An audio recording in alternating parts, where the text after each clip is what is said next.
8 tahun lalu, tepatnya pada 26 September 2015, Salim Kancil, seorang petani di desa Selok Awar-Awar, Lumajang, disetrum dan dihajar bertubi-tubi tanpa ampun. Tak hanya pakaiannya yang tercabik-cabik, kepalanya bahkan remuk hingga perutnya pecah. Salim Kancil dihabisi dengan bengis oleh komplotan preman suruhan perusahaan tambang. Kisah tragis serupa juga dialami oleh Sabrian Syah, pria berusia 60 tahun asal desa Mangkuak, Pengaron, Kabupaten Banjar, Kalimantan Selatan, yang tewas mengenaskan usai dikeroyok dan ditembak di kepala pada 29 Maret 2023 lalu. Penembakan maut itu didalangi oleh humas perusahaan tambang batubara PT Jaya Guna Abadi berinisial AB. Lalu, 12 Februari 2022, Ervaldi, seorang mahasiswa berusia 21 tahun yang terlibat aksi tolak tambang emas PT Trio Kencana di Parigi, Mutung, Sulawesi Tengah, tewas ditembak aparat kepolisian. Tubuh Ervaldi seketika berlubang akibat peluru tajam aparat. 3 kisah memilukan di atas adalah sedikit dari begitu banyaknya tindakan brutal negara melalui aparat keamanan dan korporasi tambang terhadap warga yang mempertahankan ruang hidupnya. Korporasi tambang seringkali bersekongkol dengan negara melalui aparat keamanan untuk melenyapkan resistensi warga atas operasi perusahaan pertambangan.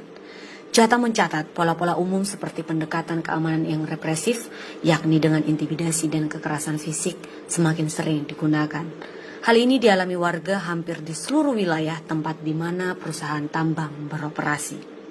Mulai dari warga Pulau Wawoni, Konawe Kepulauan, Sulawesi Tenggara, dan Kawasi Pulau Obi, Maluku Utara yang menentang operasi tambang Harita Group. Warga Pulau Sangihe, Sulawesi Utara yang telah bertahun-tahun menentang operasi tambang emas PT Tambang Mas Sangihe yang mencaplok lebih dari separuh luas pulau. Atau warga Wadas Purworejo, Jawa Tengah yang mendapat kekerasan fisik karena menolak lahannya ditambang untuk proyek strategis nasional. Demikian juga dengan warga di Luhut Timur, Sulawesi Selatan yang mendapat kekerasan fisik dari aparat keamanan. Bahkan personal Brimob mengancam akan membakar kendaraan milik petani saat menggelar aksi menolak tambang PT Vale Indonesia. Selain pendekatan kekerasan fisik dan intimidasi, pola umum yang sering digunakan adalah kriminalisasi dan proses hukum yang bias kepentingan.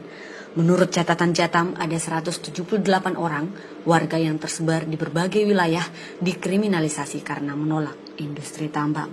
Menggunakan perangkat hukum seperti Undang-Undang Minerba, Undang-Undang Cipta Kerja, Undang-Undang KUHP, Undang-Undang ITE, dan sejumlah undang-undang lainnya.